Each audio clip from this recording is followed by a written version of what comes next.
And I mean, what a time to be in a disaster movie. Do you think that filming it prepared you for our sort of own sort of ending of the world?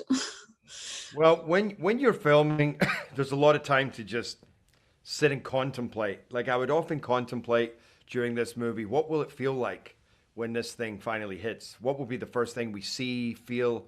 What will the end be? And and and then the pandemic comes along, and I would think the same thing. You know, what would that feel like? You know, if it happens, um, Mm. and so. But yeah, I think when you work a lot in disaster movies, you're actually in some weird way does prepare you for disasters, whether in your own life or on a larger scale that we're seeing right now.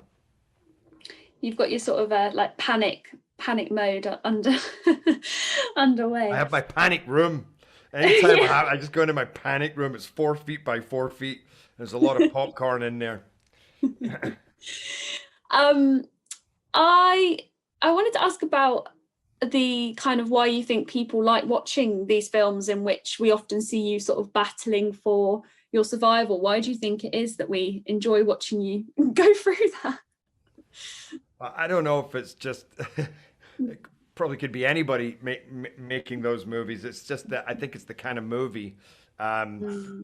that people resonate with. You know, we love to be entertained, to find some new way to be scared, to be on the edge of our seat, but to relate to the characters. I mean, if that's one thing I would say that I bring is playing sometimes very specific characters, but I really try and bring a humanity and a relatability to it so that people could actually imagine, well, you know, he might be a Secret Service agent, but I see his issues. I have those issues, or I relate to that guy. He's still just a regular guy, so that's part of it. But we love to be scared, and then we love to win in the end, and we love to walk out of the cinema and go, "Ha, I'm okay." You know, there wasn't really a comet hitting my planet. Actually, now you walk out and go, it's only a pandemic. That's the thing. Now it's a yeah. You've talked before about having no personal life because of how busy you are with your job, and I saw that you've got an idea. You've got like 6 films in production right now or something, which is amazing. I mean, would you say that is still something you struggle to juggle, kind of that work-life balance, or has lockdown given you a bit of time to chill out?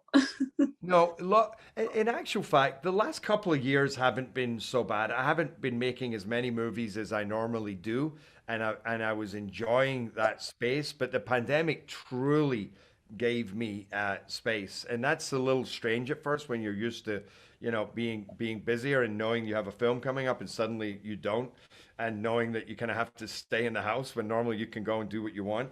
But yeah, it definitely allowed new perspectives and to realize, you know, that once you get through the 2 3 week mark and you have to face other realities and kind of go, you know, learn to deal with yourself a lot more. And that's been a powerful, it's been a really powerful and in some ways liberating experience for me, to the point that you go, do I want to keep doing what I'm doing? Maybe I actually just want to go off on a completely different adventure. I don't know.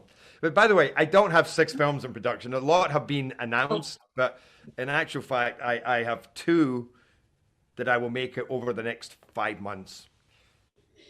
You also took a bit of a break from social media over the summer. I wonder why that was, and if you felt sort of better for doing it. I do that periodically anyway. Mm. Sometimes it's better just to shut up, you know, and also to take the weight off my own shoulders, because I was, as I say, connecting to a different reality. So to suddenly be like, hey guys, what's up, you know, didn't didn't really feel right, you know, for Mm. me.